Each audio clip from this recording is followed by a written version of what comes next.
Dan Bapa dan Putra dan Roh Kudus. Amin. Allah Bapa di surga, kami mengucap syukur dan terima kasih bahwa kami kau ingatkan sekali lagi bahwa segala sesuatu harus dimaksudkan untuk kebaikan diri sendiri, orang lain, atau Tuhan. Motivasi batin kita itu menentukan hidup kami. Tuhan, bantu kami untuk memiliki niat yang baik, yang tulus untuk siapapun yang kami layani dan kami hidupi. Berkat Tuhan atas kami semua. Demi Kristus Tuhan dan pengantara kami. Amin. Para saudara-saudariku yang terkasih dalam Kristus, saya mohon maaf karena selama minggu ini ada beberapa hal yang tak dapat saya lakukan karena saya sedang berada di luar pulau di Papua, tepatnya di Sorong dan tepatnya lagi di Kaimana, satu paroki Karmel yang saya ingin bantu dalam masa asistensi pasca ini. Jadi Stone City tidak akan ada pada saat sekarang ini, dan mungkin 1-2 hari saya tidak juga akan memberikan renungan karena mungkin tidak ada waktu untuk membuat itu. Saudaraku terkasih dalam Kristus, ada satu hal yang menurut saya cukup penting dan cukup mendasar dalam hidup kita, yaitu motivasi dasar, motivasi batin. Jadi Tuhan itu tidak hanya melihat apa yang di luar, tetapi juga apa yang ada dalam batin kita yang terdalam. Sekali lagi, Tuhan melihat bukan apa yang kita lakukan, tetapi pada batin kita, maksud hati yang terdalam untuk apa dan bagaimana. Apakah maksud hati kita tulus, suci, bersih, dan murni? Atau mungkin kelihatannya perbuatan baik, tetapi maksud hati menjadi tidak baik.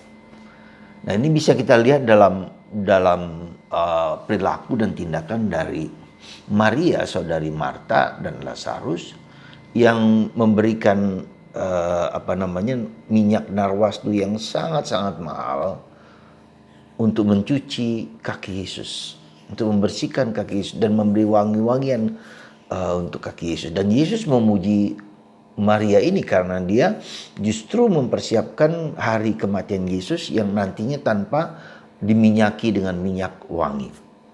Jadi meskipun Yudas iri karena minyak yang berharga mahal itu hanya untuk mencuci kaki Yesus, tapi Yesus memujinya karena maksud hati dari Maria, dan Yesus tahu juga maksud hati dari Yudas Iskariot. Nah, dalam bacaan hari ini kita juga melihat Yudas Iskariot yang mempunyai maksud yang buruk, ya, ketika dia menerima roti dari Yesus, dan dikatakan bahwa iblis memasuki hati dari Yudas Iskariot. Bagian ini bagian yang sangat tidak mudah untuk dimengerti dan dipahami, bahkan ditafsirkan, bahwa ketika Yesus memberikan roti kepada Yudas, iblis menghinggapi Yudas dan pergi untuk mewujudkan pengkhianatannya pada Yesus. Jadi sekali lagi, mari saya mengajak Anda untuk melihat maksud batin kita seperti apa. Ya. Jadi meskipun perbuatan kita nampaknya baik, tapi ketika maksud batin itu tidak baik, itu sudah merupakan kejahatan, dan Tuhan mengerti itu, Tuhan memahami itu. Tapi apa yang nampaknya tidak baik tetapi dengan maksud hati yang sungguh luar biasa, seperti Maria, dan banyak contoh lain dalam kitab suci, seperti juga misalnya Nikodemus, seperti misalnya Simon dari Kirene yang memanggul salib Yesus, meskipun dia terpaksa. Atau juga mungkin kita melihat 2 contoh penjahat di kiri kanan Yesus itu, yang di kiri itu yang menantang Yesus dengan kata-kata yang sarkastis, kalau engkau anak Allah, lakukanlah yang terbaik, engkau bisa membebaskan diriku dan diri Anda semua. Ya, nampaknya kata-kata yang indah, tetapi justru di dalam kata-kata yang indah itu ada maksud melecehkan, ada maksud menghina, ada maksud menggoda Yesus, tidak memperhatikan, tidak menghargai Yesus. Tetapi yang di sebelah kanan, yang marah juga kepada penjahat itu, bahwa kita layak dihukum mati, tetapi orang ini yang tidak bersalah, ya, mati bagi diri kita sendiri. Dan dia berkata, Yesus, kalau engkau di surga, ya, di Firdaus, ingatlah kehendakku. Jadi kata-kata yang maksud ini ditangkap oleh Yesus sehingga mengatakan, hari ini juga, saat ini juga engkau bersama aku berada di surga. Last minute dulu, saudaraku. Nah, jadi para saudaraku yang terkasih, mari di masa Paskah ini kita perhatikan, kita perhatikan dan kita rasakan dan kita nikmati maksud batin apa yang ada dalam diriku. Adakah maksud kebaikan? Adakah maksud ketulusan? Adakah maksud keikhlasan? Jadi kata ikhlas, kata tulus, kata murni dan bersih, berbahagialah orang yang murni hatinya, karena mereka akan melihat Allah. Sekali lagi, kemurnian hati merupakan sesuatu yang harus kita perjuangkan, yang harus kita luruskan, yang harus kita sucikan dan bersihkan. Murnikah hatiku? Murnikah hati Anda? Murnikah maksud batin kita, maksud motivasi batin kita untuk menolong orang lain dengan tulus dan jujur? Bukan hanya dengan kata-kata, bukan hanya dengan pikiran, tetapi dengan motivasi, maksud hati yang tulus, yang murni. Semoga di masa Minggu Suci ini dan hari-hari menjelang ini kita bisa melihat contoh pada pribadi Yudas Iskariot. Tak ada kemurnian hati di situ. Meski ia murid Yesus, meski Yesus juga tahu dan bahkan memberi kesempatan kepada Yudas. Yesus dengan elegan tidak menyebut nama Yudas bahwa dia mengkhianati, tetapi dengan kata-kata dan simbol. Ya. Ada seorang yang akan mengkhianati aku. Dan itu membuat para rasul gelisah, cemas. Sehingga Petrus meminta kepada Yohanes yang duduk di sebelah dekat Yesus, siapakah itu? Yesus pun tetap ketika diminta untuk menjelaskan nama, tetapi Yesus tetap mengatakan mereka yang dia yang kuberikan roti itu. Tetap tidak menyebut nama Yudas, tetapi memberikan tanda. Ya. Dan kemudian ketika Yudas menerima roti itu, dia pergi. Dan iblis dikatakan masuk dalam tubuhnya.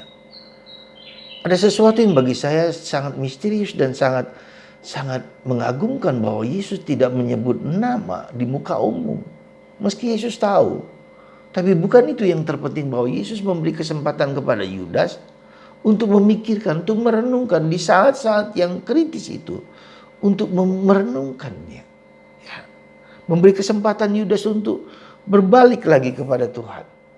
Ya, jadi saudaraku yang terkasih dalam Kristus, itulah maksudnya kenapa Yesus tidak menyebut nama. Dan seringkali itu pula yang Tuhan Yesus mau sampaikan kepada kita, bahwa Tuhan tetap memberikan kesempatan, waktu untuk bertobat.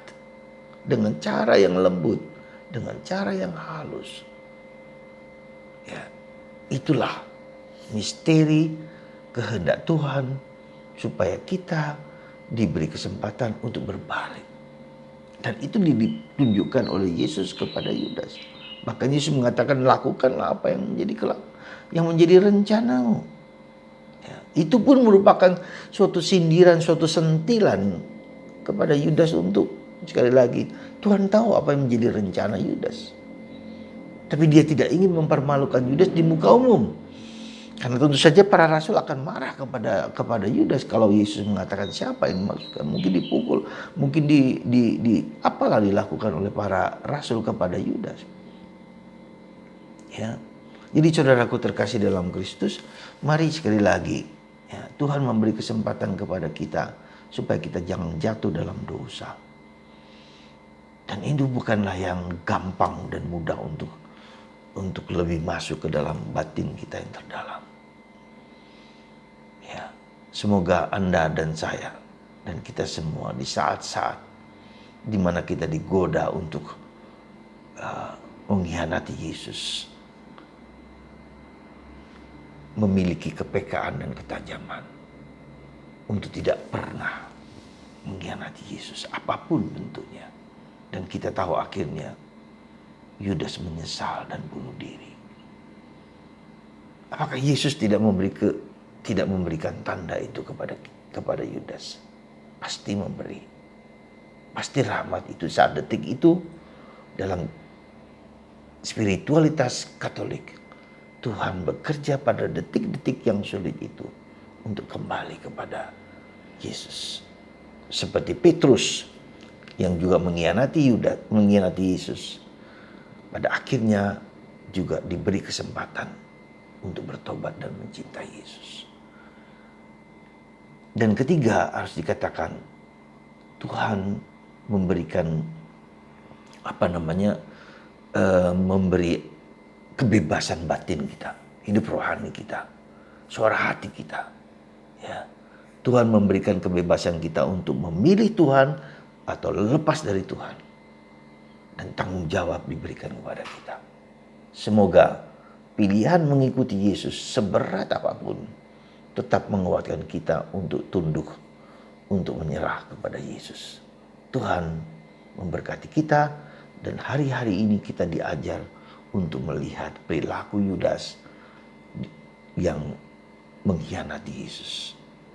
Semoga kita dikuatkan lewat contoh yang tidak baik dari Yudas dan banyak orang lain yang meninggalkan Yesus juga. Semoga Anda dan saya dan kita semua dijauhkan dari pencobaan akan dosa, akan tindakan yang tidak baik. Tuhan memberkati Anda semua dalam Bapa dan Putra dan Roh Kudus. Amin.